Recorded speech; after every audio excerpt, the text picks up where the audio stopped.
It's geek time, guys. So today we are going to rank all of Rick Riordan's mythology type books, I guess. So not Chronicles. Including 39 Clues is not included in this. No. So it's Kane Chronicles, Magnus Chase, Trials of Apollo, Heroes of Olympus, and Percy Jackson and the Olympians. Right. Okay, I was saying. We got all of them. I think that's all. Magnus Chase, Trials of Apollo, Heroes of Olympus, Percy Jackson and the Olympians, Kane Chronicles. That's all of them. Okay. Okay. So All right. there's 19. So we are gonna do the bottom 4, and then the next 5, next 5, and next 5, and then this is inspired by Jay and Ben. Yes, they have done this. With, Didn't they do it with Pixar movies They did or it with something? Pixar, and I think they did it with Disney as well. Probably. So Maybe. I have not read 3 of the books that Rick Riordan wrote, so they are going to be at the very bottom because I haven't read them yet. I But have read I own all all of of them. I own all of them, so don't be mad. I will read them eventually. Here's the thing, guys. I've read all of them, and I've read the ones that Emma hasn't, and they have heavily affected the ranking, and I can't tell her why. So this is going to be really hard for me because I won't be able to explain why they're in the bottom. So, that's great. We'll get there eventually. Eventually. One day, when you actually After finish I reading. read them, we can have a review Okay. about the Burning Maze and stuff. Okay. Ooh, that's going to be a fun review. All right. All So Bottom I'll just 4. start off with the 3 I haven't read yet. Okay. So I have not read Burning Maze, Ship of the Dead, or Hammer of Thor. Mostly because with the Magnus Chase ones, now that I've seen the Thor movies and stuff, it's just hard because, it's Thor and Loki, but they're not Thor and Loki. So You should read them, though. It's good. I know. So what's your Anyway. bottom 4 then? Those 3 and... Sort of Summer.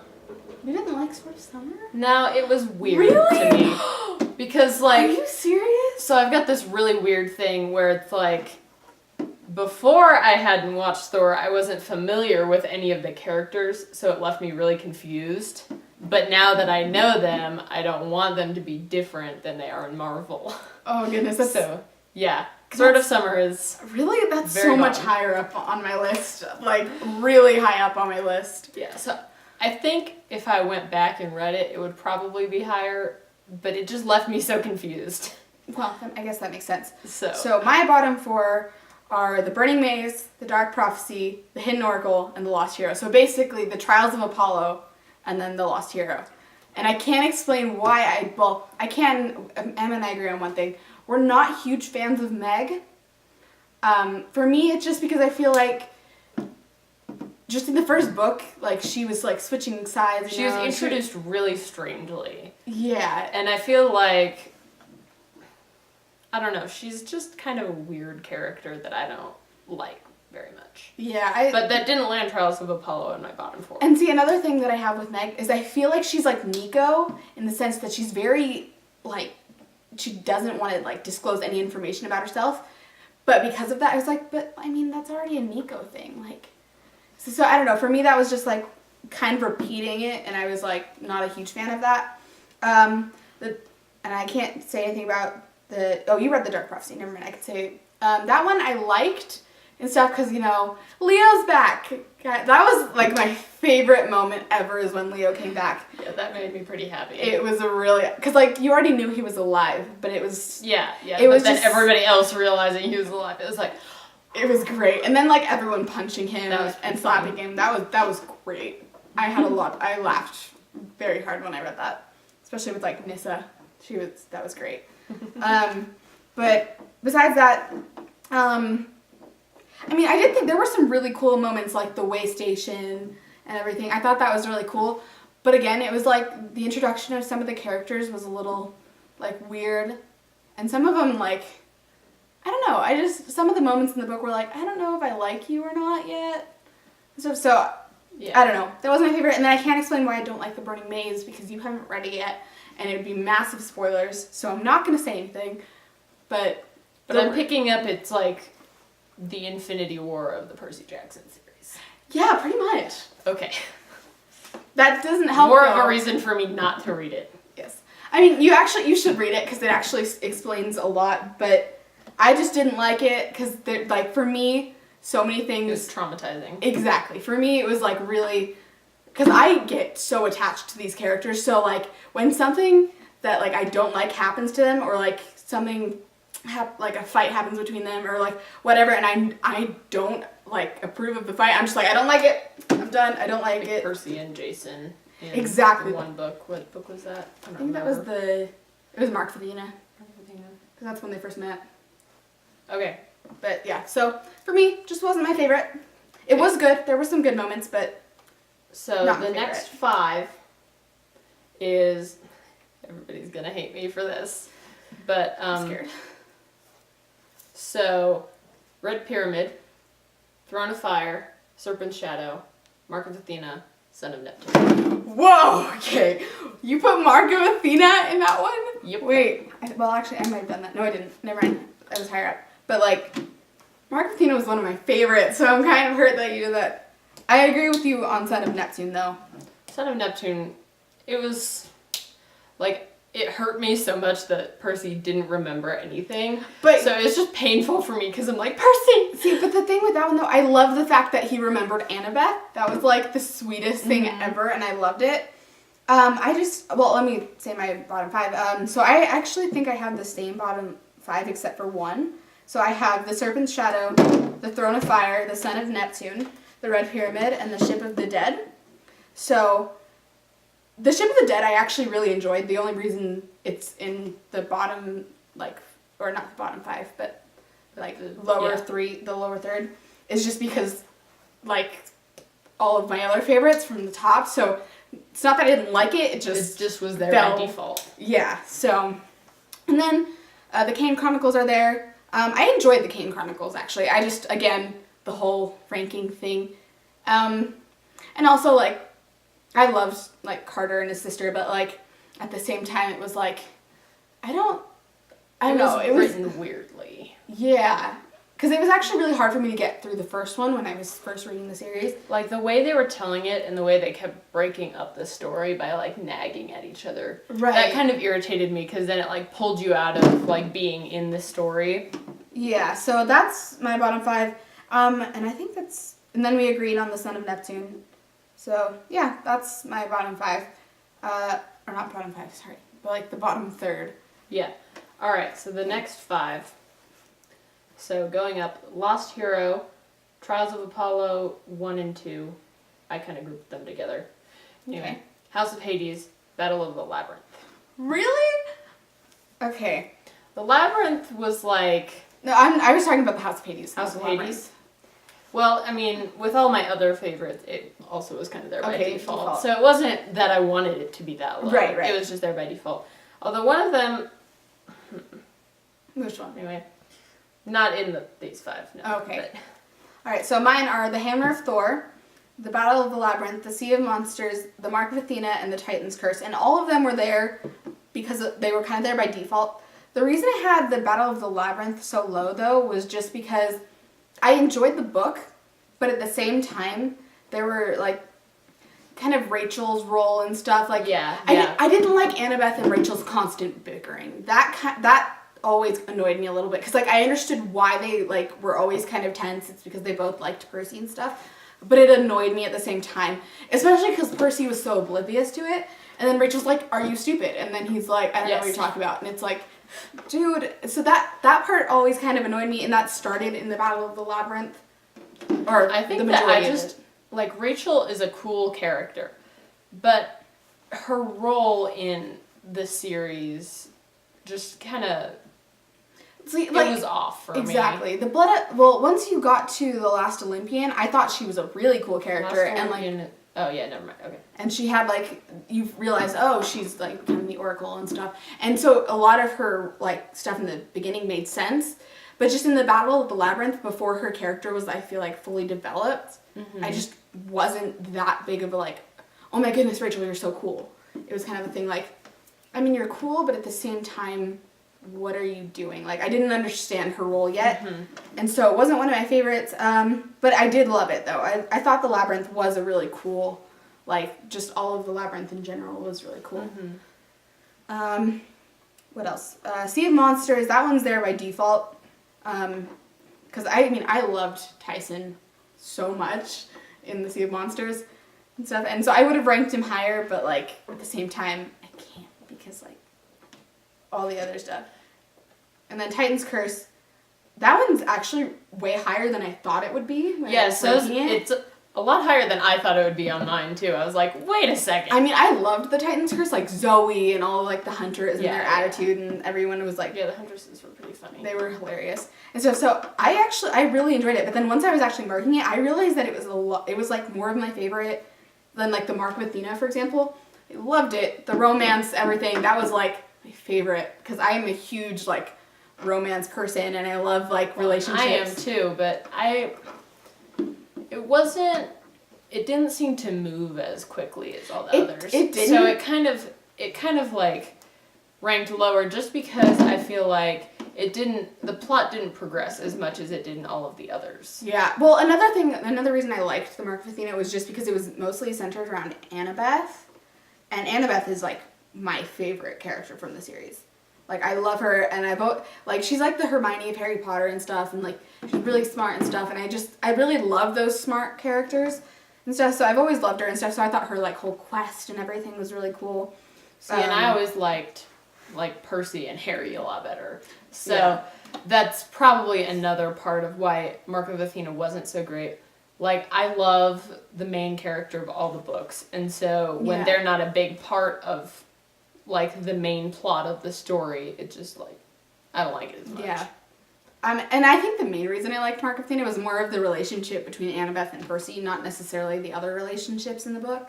Just because, I mean, the other ones are cute and stuff, but like Annabeth and Percy, they've, like, the first series, you're just like, you instantly like kind of know that they like each other. Stuff, then it just progresses and stuff, and it's just like, I loved them. And like the beginning of Mark of Athena, where like Percy and Annabeth first reunite, that was like, I had so many butterflies. I was like, this is the best thing ever. So I really loved that one, but I didn't realize Titan's Curse, like, and I think another thing with Titan's Curse, it's like the whole thing with like Annabeth and Percy again, like getting back together, like reuniting with each other and stuff. And then I thought Artemis was really cool. So, I don't know, that one ranked higher than I thought, but I liked it. Yeah, it ranked higher on mine than I thought too. Alright. So we did that. Okay, top 5. Yes, top 5. Do you want to go first or me? I can go first, I guess. Okay. So, Titan's Curse, Sea of Monsters, Lightning Thief, Blood of Olympus, Last Olympian. Okay, so we pretty much have like the top 2 the same. Because I did the Sword of Summer, the Lightning Thief, the House of Hades, the Blood of Olympus, and then the Last Olympian. So I think the reason I have the Last Olympian and the Blood of Olympus is just because they were like the finale. Yeah, and it was like the grand finale, so it was like... And they were really, like, the way that, like, the endings were written were just so good. Like, and that's one of the reasons I love Rick Riordan. I feel like his writing style is really awesome. And so, like, reading, like, the battles and everything is just, for me, like, the best part of his books. So, reading The Last Olympian and The Blood of Olympus was just, like, such a cool thing. So.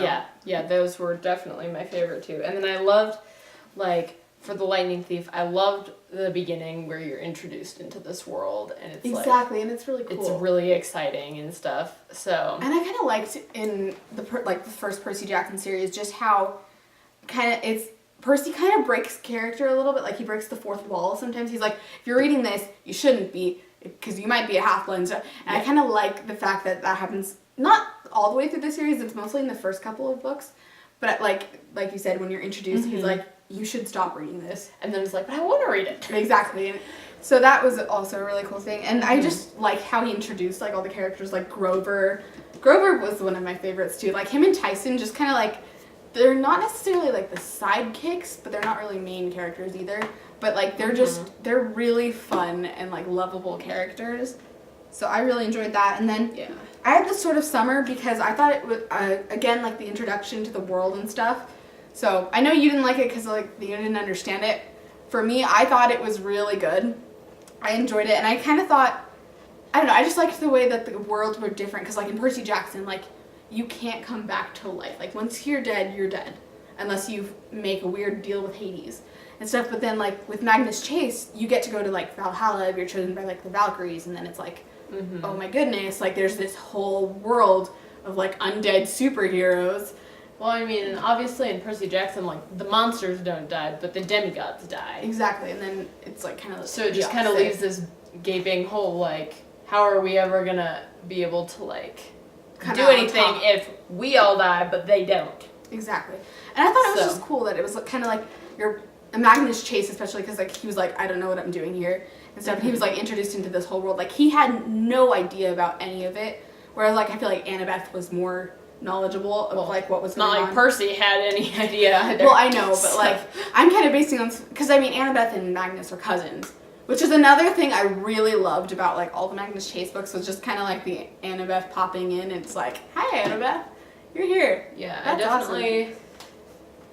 I definitely feel like Percy is, like, obviously my favorite in the entire, like, Rick Riordan universe. Right. So, like, he was kind of in the Kane Chronicles. I guess, I mean, he's definitely in Trials of Apollo. Well, obviously. He's in Percy Jackson and the Olympians, Heroes of Olympus. And then he actually makes an appearance in the third. Yeah, so I definitely haven't read that yet. But I feel like when Annabeth was introduced, I was so hoping that Percy would be, like, kind of a bigger part of the series, and then I didn't see him the entire first book, so I kind of gave up hope. Like, see, I was just really happy that Annabeth was there again because she's my favorite character. But I did think it'd be kind of like when I finished reading the second Magnus Chase book, which you haven't read yet. Like it was kind of like his Blood of Olympus sort of thing, where like Leo kind of gives that like massive cliffhanger sort of thing, and so that happened, and Annabeth like it didn't like directly say like Percy's coming into the next book, but like it hinted at it sort of thing. So I think everyone was kind of expecting an appearance by Percy. So when I read it and I saw him there, I was like, yay, like it finally happened. Like you brought him there and stuff. Wasn't there a line that said like, I think it's time for you to meet? That's the line that Percy. So boyfriend or whatever. Mm-hmm. But it like didn't say like when, because when I read that line, I thought Percy was going to go on the quest with them, sort of thing. Yeah. But then like. Yeah, definitely hoping that would happen. But then like, see, that was just how I read it and stuff. So when like everything happened in the book itself, I was like, see, that's really cool that you brought him in and stuff. And like, I just thought it was interesting that he was even a part of it. And like you said, he's like always been like in the books. Like, yeah, Rick cannot seem to like it, which I can't either. So I totally understand it. But yeah, it's like he's the one that started up all of it. Yeah, so seriously. And so it's so his part in each book is like really cool to see how he comes into it. And stuff, yeah. So. And then I put House of Hades there just because I really liked the description of like Tartarus and stuff, like the way it was written and stuff, and like you were brought into another part of this world that like no one's been in before and stuff. And I thought it was just really cool. Like obviously it sounded like a horrible place. I'd never want to go there, but like it was just kind of cool. And like Damison and Bob, like, oh, I loved them so much. I think part of the reason that House of Hades kind of ranked lower for me was I didn't like it was just one moment in the book that kind of put off the whole book for me. Like while they're in Tartarus and Percy's like controlling the poison and Annabeth gets scared. Like I was like, that's not Percy or Annabeth, and that doesn't fit and it doesn't feel right. That was a weird moment for me, and I liked how Annabeth kind of like stopped him after a while, kind of like she's like, don't ever do that again, sort of thing.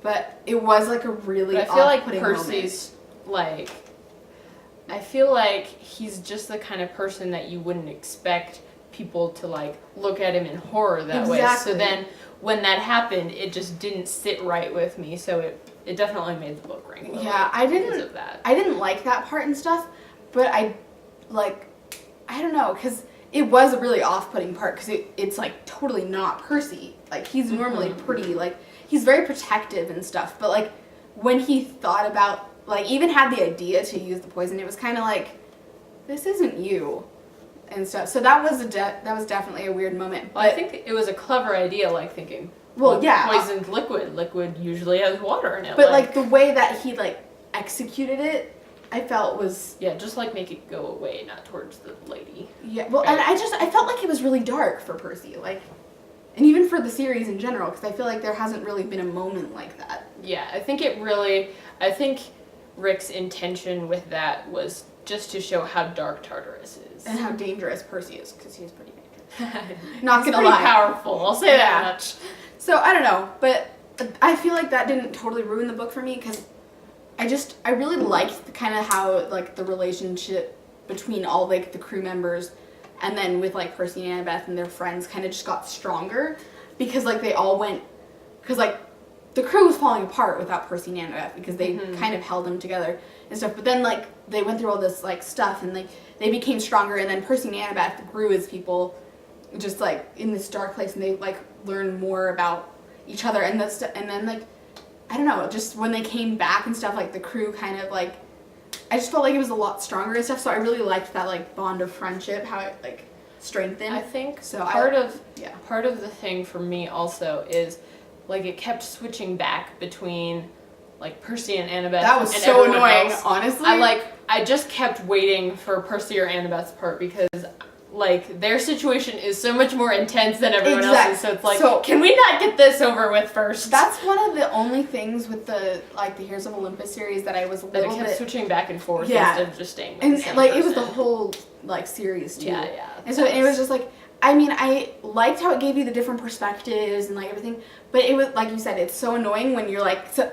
Especially because it always like left Percy and Annabeth kind of like on a cliffhanger, and it was just like, and everybody else was just like, "You're not as important. Get it over with." I mean, there were a couple. I mean, Leo was funny. I liked reading Leo. Yeah, everyone else, it was just like, really? Can we not? I've always been a fan of Leo just because he's so like hysterical and like kind of the way he makes everyone like happy, even though they're like going to fight a war. Like it's really cool and stuff. But I don't know, like that was kind of like you said, annoying just because it was like Percy and Annabeth are gonna die, and now you're like you guys are worrying about a thing. ship. Like, just saying. So that was another thing that just bugged me about the whole series. Yeah, but I that's still why really enjoyed it. All of the now that I'm looking at it, all of the Heroes of Olympus books, except for Blood of Olympus, rank lower than the Percy Jackson and Olympians books. Honestly, mine are all really mixed up, which is another thing I was surprised about, except for the Trials of Apollo, since I have all those in the bottom, just the bottom. I actually really like Trials of Apollo. Apollo is hysterical, and I love like his growth as a character of learning it's not all about me. And so I'm interested to see like at the very end of the series, how is he gonna react, like returning to Olympus and now having his I want to tell you something so bad, but I can't. So this is really hard, guys, because like okay, no, I'm good. I do like Apollo as a character and stuff, but I felt like a couple times he made me really angry just because like I know obviously he's like this god and stuff and he doesn't care about like demigods, but sometimes like the way he like described them, he's like you humans and stuff, and like he just made them so like kind of like he just kind of like degraded them, and I was just like, they have fought all of your wars for you and like you're treating them like this. So it like really annoyed me and stuff. And like you said, I mean, he got better at like, and he gets slowly, slowly he kind of like got to think, okay, they're actually really cool. But like at the beginning, I was so annoyed with Apollo because he was like so vain and like, I'm beautiful, I can't do this. And I'm just like, dude, yeah. Do you know how many demigods you've killed by like? It was pretty funny, like watching him struggle come to terms with the fact he's not Apollo anymore. Yeah, I mean, I still like all of Rick Riordan's books, but just when I rank them, sometimes it's like some of the flaws of the books and some of the things I like disagree with. You just hold it against them. It's just like. Anyway, so we'll put our final results up on the screen.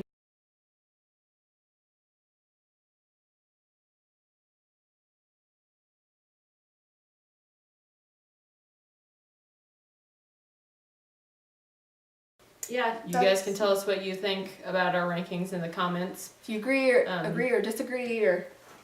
Yeah, don't get mad at me. I know I haven't read the last 3 on my list, but I will get there eventually. Okay. So... I think that's everything. Geek out, guys.